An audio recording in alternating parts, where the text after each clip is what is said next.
খাদিজা গো, এমন রাখাল রাখছো বেড়া বকরি দুম্বার দিকে খবর নাই, ঘুমায়া থাকে, তাই নাকি?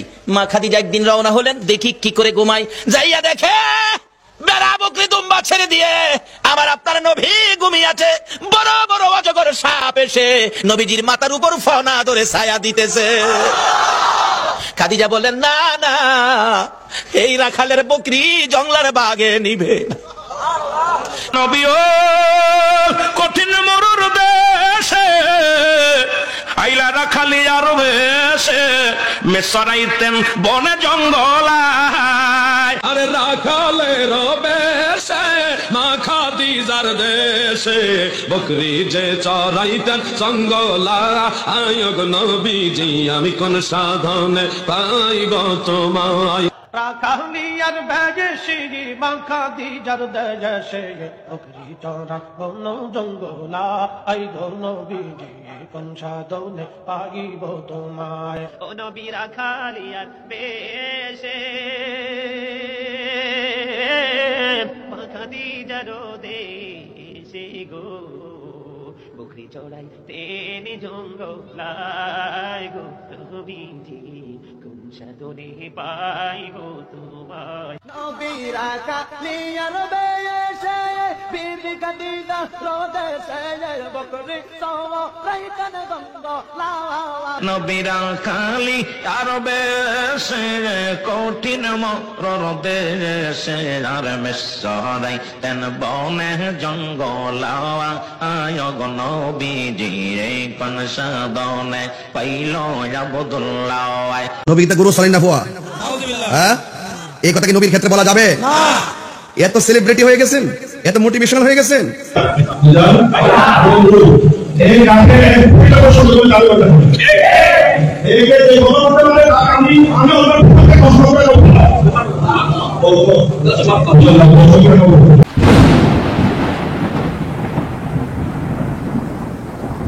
তাহলে মুসা নবী, হারুন নবী, ইলিয়াস নবী, আয়ুব নবী, ইউনুস নবী, এরা প্রায় সবাই এই আপনাদের ভাষায় চাষা, ভুষা, কৃষক, রাখাল এগুলোই ছিলেন। জাকারিয়া নবী মিস্ত্রি ছিলেন, কাঠ মিস্ত্রি। জুলফিকল, ইয়াসা, সবাই। এজন্য কোনো পেশাকেই ছোট করে দেখা কখনো একজন প্রকৃত মুসলিমের বৈশিষ্ট্য হতে পারে না। এবার আমাদের এই দেশের আলেম ওলামারা, হুজুর, মাওলানা, মুফতিরা, তারা কতটা হীনমন্যতায় ভোগেন এবং কতটা স্ববিরোধী কথা বলেন তা কি আপনি কখনো কল্পনা করে দেখেছেন? তারা একই সাথে বলে, হাদিসে আছে, নবী ইহুদিদের বাড়িতে কাজ করেছেন, শ্রমিক হিসেবে কাজ করেছেন, উহুদ যুদ্ধে শ্রমিক হিসেবে কাজ করেছেন, বিয়ের আগে মা খাদিজার আন্ডারে কর্মচারী হিসেবে চাকরি করেছেন, রাখালের কাজ করেছেন। আপনি সেটা ইংরেজিতে শেফার্ড বলেন বা কাউবয় বলেন, বাংলায় তো আমরা রাখালই বুঝব। আবার বলেন তিনি অনেক গরিব ছিলেন, একবেলা খেতেন, দুবেলা খেতে পারতেন না, পেটে পাথর বেঁধে রাখতেন, দিনের পর দিন তার ঘরে চুলায় হাঁড়ি জ্বলত না। সবগুলো কথা স্ববিরোধী কথা। কারণ একটা মানুষ যদি এতটাই দরিদ্র থাকে যে দিনের পর দিন তিনি খেতে পারছেন না, তাহলে তো একটা মানুষ কখনোই 10-12টা বিয়ে শাদী করতে পারেন না, 8-10টা সন্তান তার হতে পারে না। প্রায় 15-20-25 জনের একটা সংসার একটা ব্যক্তি কিভাবে চালাবেন? যিনি সকালে খেতে পারেন তো দুপুরে খেতে পারেন কি পারেন না তার কোনো নিশ্চয়তা নেই। যদি এমনটা হয়, কোরআনে তো বিয়ে করাই নিষিদ্ধ, ইভেন একটা বিয়ে করাও নিষিদ্ধ, যদি তার সেই সামর্থ্য না থাকে একটা পরিবার চালানোর মতো। এটা কোরআনই ডাইরেক্ট নিষিদ্ধ। তাহলে তার এতটা আর্থিক দৈন্য দশার মধ্যে তিনি কিভাবে 10-12টা বিয়ে করতে পারেন? এটা কি হুজুরদের স্ববিরোধী কথা নয়? হুজুররা আবার হয়তো যুক্তি দিতে পারে যে হ্যাঁ, তার অনেক সহায় সম্পদ ছিল, তিনি সব দান করে দিয়েছেন। এটা কোরআনের সাথে পুরোপুরি সাংঘর্ষিক আরেকটা কথা। কিভাবে পুরোপুরি সাংঘর্ষিক আরেকটা কথা? সূরা বানী ইসরাঈল, যেটা আমরা জানি যে 19 আয়াত থেকে 39 আয়াত পর্যন্ত হিকমতের আয়াত, যে আমরা হিকমত খুঁজে বেড়াই অমুক অমুক লাহুয়াল কিতাবের বইগুলোতে, কিন্তু হিকমত আল্লাহ এই সূরা বানী ইসরাঈলের এই 39 আয়াত পর্যন্তই আমাদের সুন্দর করে বর্ণনা করেছেন এবং 39 আয়াতে আল্লাহ পরিষ্কার বলেই দিয়েছেন যে এগুলো হচ্ছে সেই হিকমতের অন্তর্ভুক্ত। তো এই হিকমতের আয়াতের মধ্যে একটা হিকমত বা প্রজ্ঞা হচ্ছে 29 নম্বর আয়াত, যেখানে আল্লাহ কিভাবে আপনি দান করবেন, সম্পদ মানুষকে দেবেন, তার একটা সীমারেখা আপনাকে দিয়ে দিয়েছেন। আল্লাহ বলেছেন, আর তুমি তোমার হাত তোমার ঘাড়ে আবদ্ধ রেখো না এবং তা পুরোপুরি প্রসারিতও করো না, তাহলে তুমি নিন্দিত ও নিঃস্ব হয়ে বসে পড়বে। এটা হচ্ছে বয়ান ফাউন্ডেশনের অনুবাদ। আবু বকর জাকারিয়ার অনুবাদ হচ্ছে, আর তুমি তোমার হাত গলায় বেঁধে রেখো না এবং তা সম্পূর্ণরূপে মেলেও দিও না, তাহলে তুমি তিরস্কৃত ও আফসোসকৃত হয়ে বসে পড়বে। মুজিবুর রহমান অনুবাদ করেছেন, তুমি বদ্ধমুষ্টি হয়েও না এবং একেবারে মুক্ত হস্ত হয়েও না, তাহলে তুমি নিন্দিত ও নিঃস্ব হবে। ফজলুর রহমান অনুবাদ করেছেন, তোমার হাত গ্রীবায় আবদ্ধ রেখো না, একেবারে ব্যয়কুণ্ঠ হয়েও না, কিংবা তা পুরোপুরি প্রসারিত করো না, মানে একেবারে মুক্ত হস্ত হয়েও না, তাহলে তুমি তিরস্কৃত কিংবা নিঃস্ব হয়ে পড়বে। তাইসরুল কোরআন অনুবাদ করেছে, তোমার হাতকে তোমার গলার সাথে বেঁধে দিও না, আর তা একেবারে প্রসারিত করে দিও না, তা করলে তুমি তিরস্কৃত ও নিঃস্ব হয়ে বসে পড়বে। এই হুজুররা বলে যে আল্লাহর রাসূল এই কোরআনকে সবচেয়ে বেশি বেস্ট ওয়েতে অনুসরণ করেছেন। কোরআনের যত আয়াত নাজিল হয়েছে তা সবচেয়ে চমৎকারভাবে, সবচেয়ে পারফেক্টলি আমল করেছেন আল্লাহর রাসূল। তাহলে কি আল্লাহর রাসূল এই সূরা বানী ইসরাঈলের 29 আয়াত কখনো দেখেননি, বা তার সাহাবীরা দেখেনি, পড়েনি? এটাই কি তারা বলতে চায়? এখানে পরিষ্কার করে বলা আছে যে আপনি কৃপণও হতে পারবেন না, আবার এত বেশি ব্যয় করতে পারবেন না, এত বেশি দান করতে পারবেন না যাতে করে আপনি নিঃস্ব হয়ে বসে পড়েন।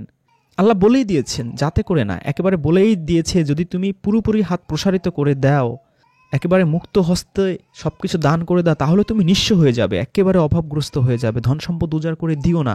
তাহলে এই আয়াতে ভায়োলেট করে আল্লাহর রাসূল ঘরে যা ছিল সব দান সাদকা করে দিয়েছে মানুষকে, আর নিজের স্ত্রী সন্তান সবাই না খেয়ে দিনের পর দিন রয়েছে। এটা কি কোনো মুসলিম বিশ্বাস করতে পারে? পারে না। তাহলে হুজুররা আল্লাহর রাসূলের নামে যে সমস্ত উদ্ভট, বানোয়াট এবং কুরআন বিরোধী কথা বলে, এর জন্য নিশ্চয়ই এই হুজুরদের হাসরের মাঠে আল্লাহর সামনে মুখোমুখি হতে হবে।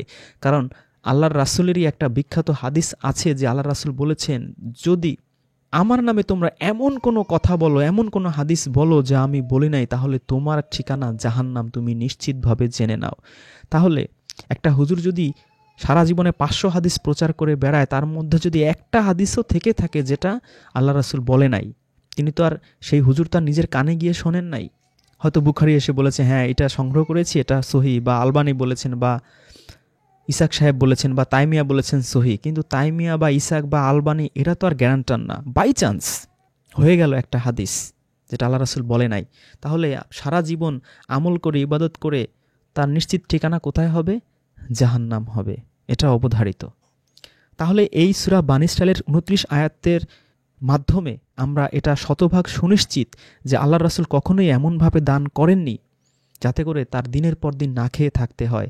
আর তিনি যদি এতটাই অভাবী, নিঃস্ব, অসহায় থাকতেন, তাহলে কখনোই তিনি 10-12টা বিয়ে শাদী করতেন না।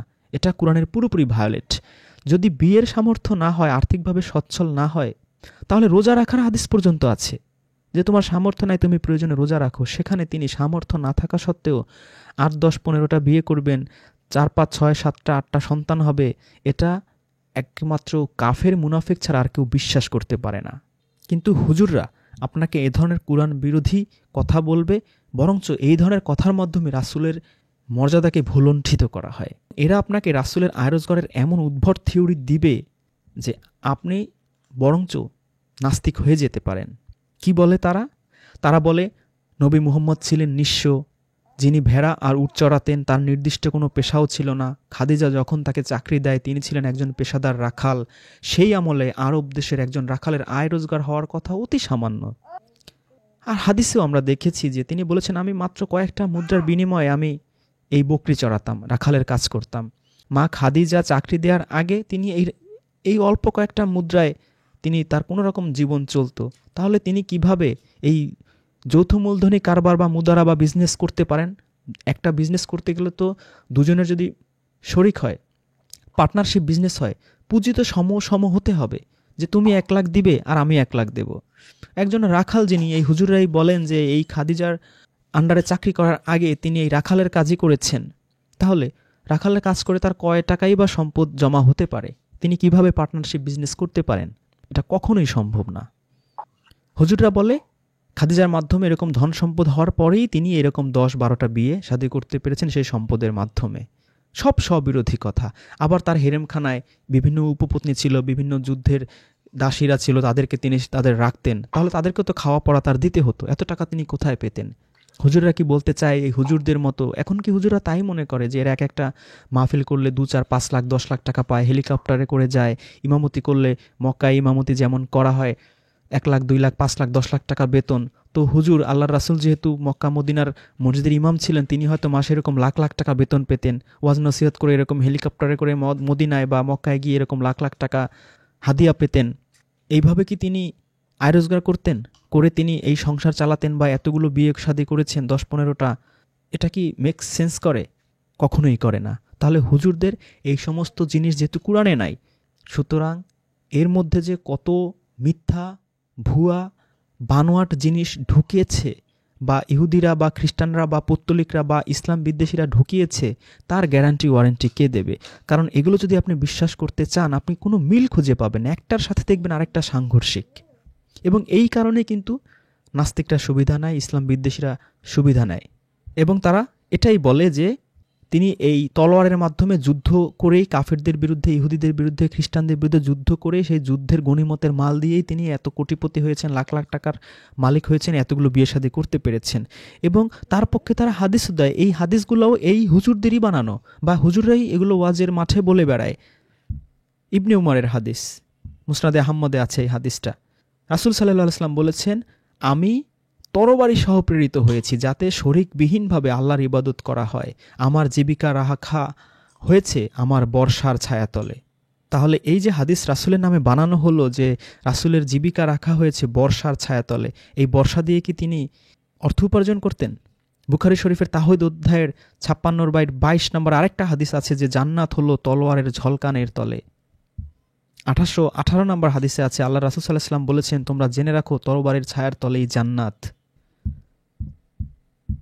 তাহলে এই সমস্ত হাদিসের মাধ্যমেই তো নাস্তিকরা, মুশরিকরা, মুনাফিকরা, ইহুদিরা, খ্রিস্টানরা, হিন্দুরা, বৌদ্ধরা বলে যে তোমার নবীর ইনকাম সোর্স তাহলে কি ছিল? তোমরাই তো বলো যে তার দুবেলা দুমুঠো খাবার জুটত না, সব দান করে দিয়েছে মানুষদের। যদিও এই থিওরিটা পুরোপুরি সূরা বানী ইসরাঈলের 29 আয়াতের সাথে সাংঘর্ষিক। তাহলে তার আয় ইনকাম কি ছিল? তিনি তো ওয়াজ নসিহত করে তোমাদের মতো টাকা ইনকাম করতেন না, ইমামতি করিয়া টাকা ইনকাম করতেন না। তাহলে এই যে তলোয়ারের মাধ্যমে আমার রিজিক জীবিকা রাখা হয়েছে বর্ষার নিচে, তাহলে এই যুদ্ধ করে গনিমতের মালের মাধ্যমে সে এত টাকা সম্পত্তির মালিক হয়েছে, এ তাহলে কেমন নবী? একে আমরা কেন নবী মানব? হুজুররা এই নবীকে রাখালও বলবে না, আবার বলবে, আবার নবীকে দিয়ে এরকম তলোয়ারের নিচে আমার জীবিকা, আমার রুটি রুজি এগুলো বলিয়ে এই ইসলাম বিদ্বেষীদের হাতে অস্ত্র তুলে দেয়। এরাই মূলত প্রকৃতপক্ষে রাসূলকে অপমান করে, অপদস্থ করে। রাসূলের শানে সবচেয়ে ধৃষ্টতা, বেয়াদবি এই হুজুররাই করে, এই কুরআন এর সাথে সাংঘর্ষিক হাদিস রচনার মাধ্যমে। এজন্যই কুরআনে আপনি রাসূলের স্ত্রীদের নাম খুঁজে পাবেন না। সেই হযরত আলী, উমর, আবু বকর, উসমান, বড় বড় নাম করা কোনো সাহাবীর নামই আপনি কুরআনে খুঁজে পাবেন না। এ সমস্ত বিষয় আল্লাহ রাব্বুল আলামিন আলোচনাই করেননি। রাসূল সাল্লাল্লাহু আলাইহি ওয়াসাল্লাম কী কাজ করেছেন, কী পেশা ছিল, এগুলো নিয়েও আলোচনা করেননি। এটাই হচ্ছে প্রজ্ঞা। আমাদেরকে কুরআন পাঠানোই হয়েছে কি কি কাজ করলে আমরা জান্নাতে যাব আর কি কি কাজ করলে জাহান্নামে যাব, সেই বিষয়টা আমাদেরকে পরিষ্কারভাবে তুলে ধরার জন্য। আমরা সেগুলোর দিকে ফোকাস না করে, মনোযোগ না দিয়ে আমরা রাসূলের পার্সোনাল লাইফে ঢুকে পড়ি, কুরআনের সাথে সাংঘর্ষিক হাদিস বানাই, তার ব্যক্তিগত ঘরের মধ্যে সিসি ক্যামেরা বসিয়ে উকি ঝুঁকি মারি, মেরে আমরা রাসূলকে পৃথিবীর কাছে, বিশ্বের কাছে অপমান অপদস্থ করি। এবার আসি, রাসূলরা যদি রাখালি হয় বা আল্লাহ রাব্বুল আলামিনও যদি the Lord of the shepherd হয়ে থাকে, তাহলে কেন এই রাসূলকে রাখাল বলতে নিষেধ করা হলো সূরা বাকারার 104 নম্বর আয়াতে?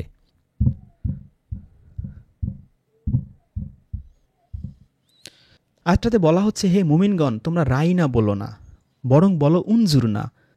আল্লাহ রাব্বুল আলামিন রাইনা বলতে নিষেধ করেছেন মুমিনদেরকে। হুজুররা আবার বলে যে ইহুদিরা বলতো রাইনা। না, এখানে পরিষ্কার যে মুমিনরাই বলতো রাইনা, কিন্তু আল্লাহ রাব্বুল আলামিন এই রাইনা বা রাখাল বলতে নিষেধ করেছেন, উনজুরনা বলতে বলেছেন।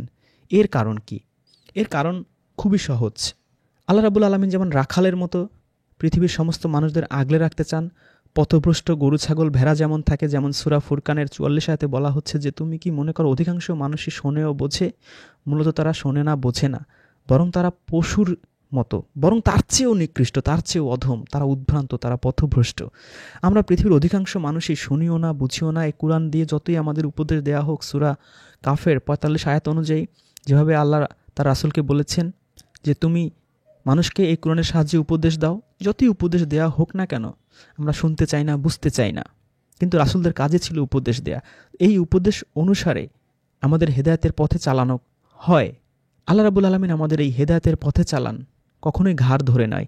ওই সূরা কাফেরই 45 আয়াতটাই যদি আপনি ভালো করে পড়েন, ওখানে বলাই আছে যে তুমি তাদের উপর জোর জবরদস্তিকারী নও। সূরা ইউনূসের 99 নম্বর আয়াতে বলা আছে যে আল্লাহ তার রাসূলকে বলছেন যে আল্লাহ যদি চাইতেন তাহলে পৃথিবীর সবাই ঈমান নিয়ে আসতো। তবে কি পৃথিবীর মানুষকে তুমি জোর জবরদস্তি করবে, বাধ্য করবে যাতে করে তারা ঈমান আনে?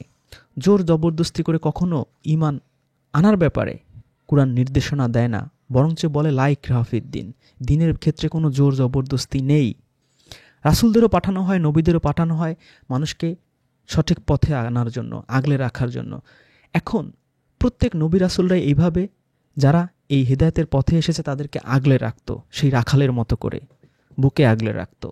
কিন্তু যখনই নবী রাসূলরা পৃথিবী থেকে বিদায় নিতেন তখনই তারা আবার শিরকে তলিয়ে যেত, এই নবী রাসূলদের পূজা শুরু করে দিত, কখনো তাদের দেবত্ব আরোপ করত, দেবদেবী বানিয়ে দিত। ওলিয়া উলিয়া, পীর, গাউস, কুতুব, মাজার এগুলো তো চলছেই, এখনও চলছে, তখনও চলতো। তখন আবার আল্লাহ রাব্বুল আলামিন আবার নবী রাসূলদের পাঠাতেন, আবার এই পশুদেরকে, জন্তু জানোয়ারদেরকে আবার মানুষ বানানো হতো, মুমিন বানানো হতো। সূরা বাইনায় আল্লাহ বলেছেন না, তোমাদের মধ্যে তারাই শ্রেষ্ঠ যারা ঈমান আনে ও সৎকর্ম করে। আবার 3 সূরায় বলা হয়েছে যে লাকাদ খালাকনাল ইনসানা ফি আহসানি তাকওয়িম, মানুষকে সুন্দর করে সৃষ্টি করা হয়েছে। আবার এই মানুষকেই তার কর্মের কারণে তাকে সবচেয়ে নিকৃষ্ট স্তরে আল্লাহ নিয়ে যান, সূরা 3-এই বলা আছে। তো আপনি যদি ঈমান আনেন, সৎকর্ম করেন, আপনি হবেন সৃষ্টির সেরা, সূরা বাইনা যেমন বলা আছে। আবার যদি এই পথে না চলেন, আপনি হবেন সৃষ্টির মধ্যে সবচেয়ে নিকৃষ্ট, আপনি হবেন জন্তু জানোয়ার পশু, যেটা সূরা ফুরকানের 44 আয়াতে বলা আছে। এখন আমরা জানি যে নবী রাসূলদের ওফাতের পরে যখন কম আবার এরকম জন্তু জানোয়ার পশু হয়ে যেত, তাদেরকে সঠিক পথে আনার জন্য, তাদেরকে আগলে রাখার জন্য আবার রাখালের মতো করে, বুকে আগলে রাখানোর মতো করে একজন নবীকে পাঠানো হতো। কিন্তু যেহেতু কুরআন হচ্ছে ফাইনাল টেস্টামেন্ট, সর্বশেষ আসমানে কিতাব, এরপরে যেহেতু আর কোনো আসমানে কিতাব আসেনি বা আসবে কিনা আমরা জানি না, সেহেতু নতুন রাসূল আসারও কোনো সুযোগ নেই। বা রাসূল যদি আসেও, তারা এই আসমানে কিতাবে এই কুরআন দিয়েই মানুষকে হেদায়েতের পথে ডাকতে হবে। এখন কখন আসে কখন না আসে আমরা জানিও না, আর আসলেও এই কুরআনের মাধ্যমেই তাকে সঠিক পথ দেখাতে হবে, যেটা সূরা বানী ইসরাঈলের 9 নম্বর আয়াতে আল্লাহ বলে দিয়েছেন যে এই কুরআনই মানুষকে সর্বশ্রেষ্ঠ সঠিক পথ দেখায়। সূরা বাকারার 38 এবং 185 আয়াত অনুযায়ী আমরা জানি যে হিদায়াতের জন্য এই কুরআনকে আল্লাহ রাব্বুল আলামিন পাঠিয়েছেন। এখন মানুষের স্বভাব হচ্ছে কি? মানুষের স্বভাব হচ্ছে এই ছাগলের মতো, ভেড়ার মতো, দুম্বার মতো, গরুর মতো। মানুষ কি করে? যখন রাখাল থাকে সে আগলে রাখে, আর যদি কোনো রাখাল কেউ না থাকে মানুষ সেই গরু ছাগলের মতোই ছন্ন ছাড়া হয়ে যায়। এক একটা পশু এক এক দিকে যেমন চলে যায়, সন্ধ্যা হয়ে গেল আর বাড়ি ফিরে আসে না সেই পশুর দল, মানুষরাও কি করে? রাখাল ছাড়া, নবী রাসূল ছাড়া আর সঠিকভাবে আসতে পারে না। মানুষ সবসময় চায় তার জন্য একজন রাখাল থাকুক, একজন নেতা চায়। রাখাল যেমন লিডারশিপ দিয়ে, লিড করে, আদর দিয়ে, স্নেহ দিয়ে, মমতা দিয়ে তাকে আগলে রাখবে, নেতা যেমন আগলে রাখবে, দিক নির্দেশনা দিবে, এরকম একজন লিডারশিপ সবসময় মানুষ চায়। কিন্তু যদি এই নবী রাসূল আর না আসে, তাহলে কি মানুষ আবার এই হিদায়াতের যে পথ পেয়েছে সেই পথ থেকে ফিরে আসবে, ফিরে চলে যাবে? তাহলে কি উপায় হবে? এই কথাটাই আল্লাহ সূরা আল ইমরানের 144 আয়াতে বলেছেন, মুহাম্মদ কেবল একজন রাসূল। মুহাম্মদ হচ্ছেন একজন রাসূল মাত্র, তার পূর্বেও আরও অনেক রাসূল বিগত হয়েছে। কাজেই যদি সে মারা যায় কিংবা নিহত হয়, তবে কি তোমরা উল্টো দিকে ঘুরে যাবে? তোমরা পেছনে ফিরে যাবে, পশ্চাদপসরণ করবে? এবং যে ব্যক্তি উল্টো দিকে ফিরে দাঁড়ায়, পেছনে ফিরে যায়, সে আল্লাহর কোনোই ক্ষতি করতে পারবে না। এই আয়াতটা আমাদের খুব মনোযোগ দিয়ে বুঝতে হবে। আল্লাহ বলছেন যখন রাসূল জীবিত তখনকার কথা, যে মুহাম্মদ হচ্ছে একজন রাসূল মাত্র, তার পূর্বে এরকম অনেক রাসূল মারা গিয়েছেন, বিগত হয়েছেন। তাহলে যদি সে মারা যায় অথবা তাকে হত্যা করা হয়, তবে কি তোমরা উল্টো দিকে ঘুরে যাবে? মানে যেই হেদায়েতের নূরে তোমরা উদ্ভাসিত হয়েছ সেটা ছেড়ে ছুড়ে দিয়ে তোমাদের আবার সেই আগের জীবনে ফিরে যাবে? যদি এরকম উল্টো দিকে ফিরে যাও তাতে কি আল্লাহর কোনো ক্ষতি হবে? না তোমরাই ক্ষতিগ্রস্ত হবে, আমরা নিজেরাই ক্ষতিগ্রস্ত হব। কিন্তু মানুষ কি চায়?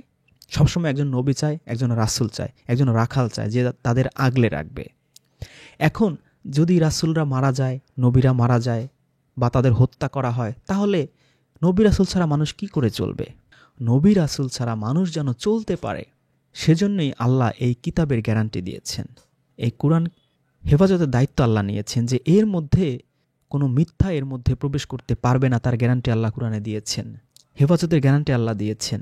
তাহলে এই নবী রাসূলরা যেই বাণী প্রচার করত, সূরা মায়েদা 99 নম্বর আয়াত অনুযায়ী জানি যে রাসূলদের মূল দায়িত্ব ছিল এই কুরআন প্রচার করা, আল্লাহর বাণী প্রচার করা। এখন যেহেতু আগের আসমানি কিতাবগুলো হেফাজত করা হয়নি, সংরক্ষণ করা হয়নি, প্রোটেক্ট করা হয়নি, মানুষ এর মধ্যে সত্য মিথ্যা ঢুকিয়েছে, বিকৃত করে ফেলেছে। যেহেতু আল্লাহ এই আসমানি কিতাব বিকৃত হওয়ার হাত থেকে রক্ষা করবেন, প্রোটেক্ট করবেন, সেহেতু আমাদের তো আর কিছু দরকার নেই। আমরা যেন এই কুরআনটাকে শক্তভাবে আঁকড়ে ধরি, সেই জন্যই ফোকাস করা হয়েছে সূরা আল ইমরানের 144 আয়াত, যে এই কুরআনটাকে তোমরা আল্লাহর রজ্জুকেই তোমরা শক্তভাবে আঁকড়ে ধরো, তাহলে আর পথভ্রষ্ট হবে না। আর এরকম প্রতি বছর বছর বা 100 বছর পর পর, 50 বছর পর পর এরকম নবী রাসূল শুধু পাঠাবো, আর তার সাথে তোমরা কারো কখনো একদলকে হত্যা করবে, তাদের অপমান অপদস্থ করবে, এই ঝামেলা বারবার তোমাদের পোহানো লাগে। কেউ মানো না, কেউ তার বিরুদ্ধে ষড়যন্ত্র করো, যেরকম ঈসা নবীর বিরুদ্ধে করা হয়েছিল, তাকে হত্যা করা হয়েছিল বা করতে চেয়েছিল। এই জন্য আমি এই আসমানি কিতাব প্রোটেক্ট করে দিলাম, এটাকে তোমরা আঁকড়ে ধরো। আর তোমাদের রাখাল দরকার নাই, লিডার দরকার নাই, নেতা দরকার নাই। কিন্তু মানুষ কি শোনে না। এই জন্য পরের অংশে আল্লাহ বলেছেন, তোমরা এরকম রাখাল বা লিডার বা নেতা আমাদের দিকে তাকান, আমাদের সেই রাখালের মতো আগলে রাখেন, এই মেন্টালিটি থেকে তোমরা বেরিয়ে আসো। তোমরা শুধু কি বলবা? উনজুর না, খেয়াল করো না আমাদের প্রতি। সে তোমাদের লিডারশিপ সারা জীবন দিতে পারবে না, সে একসময় তাকে হত্যা করা হবে, সে মরে যাবে, তখন তোমরা কি করবে? তখন কি তোমরা আবার উল্টো দিকে ফিরে যাবে? এইভাবে সার্কেল কি চলতেই থাকবে না কিয়ামত পর্যন্ত? কিয়ামত পর্যন্ত এই সার্কেল আর চলা দরকার নাই। সত্য পথ মিথ্যা পথ থেকে আলাদা হয়ে গিয়েছে। যার ইচ্ছা সে হেদায়েতের পথে আসুক, যার ইচ্ছা হয় সে কুফরির অতল গহ্বরে হারিয়ে যাক। তোমরা নিজেরাই ক্ষতিগ্রস্ত হবে, আল্লাহর তাতে কোনোই ক্ষতি হবে না। সূরা বাকারার 285 নম্বর আয়াতে এই জন্য আল্লাহ রাব্বুল আলামিন আমাদেরকে সুন্দর একটা দোয়া শিখিয়েছেন। ঈমানের পরেই এই কথাটাই আল্লাহ বলেছেন, আমানা রাসূলু বিমা উনজিলা ইলাইহি মির রাব্বিহি ওয়াল মুমিনুন কুল্লুন আমানা বিল্লাহি ওয়া মালাইকাতিহি ওয়া কুতুবিহি ওয়া রাসূলি লা নুফাররিকু বাইনা আহাদিম মির রাসূলি ওয়া ক্বালু সামি'না ওয়া আতা'না গুফরানাকা রাব্বানা ওয়া ইলাইকাল মাসির। তাহলে ঈমানের মূল জিনিসটা আল্লাহ আমাদের এই আয়াতের প্রথমে শিখিয়েছেন যে রাসূলের কাছে তার রবের পক্ষ থেকে যা নাজিলকৃত হয়েছে তার প্রতি আমরা ঈমান এনেছি, আর মুমিনরাও ঈমান এনেছে। তার মানে এই যে কুরআনের প্রতি ঈমান আনার কথা প্রথমেই বলা হয়েছে, নাজিল হয়েছে কি? এই কুরআন। আর কি?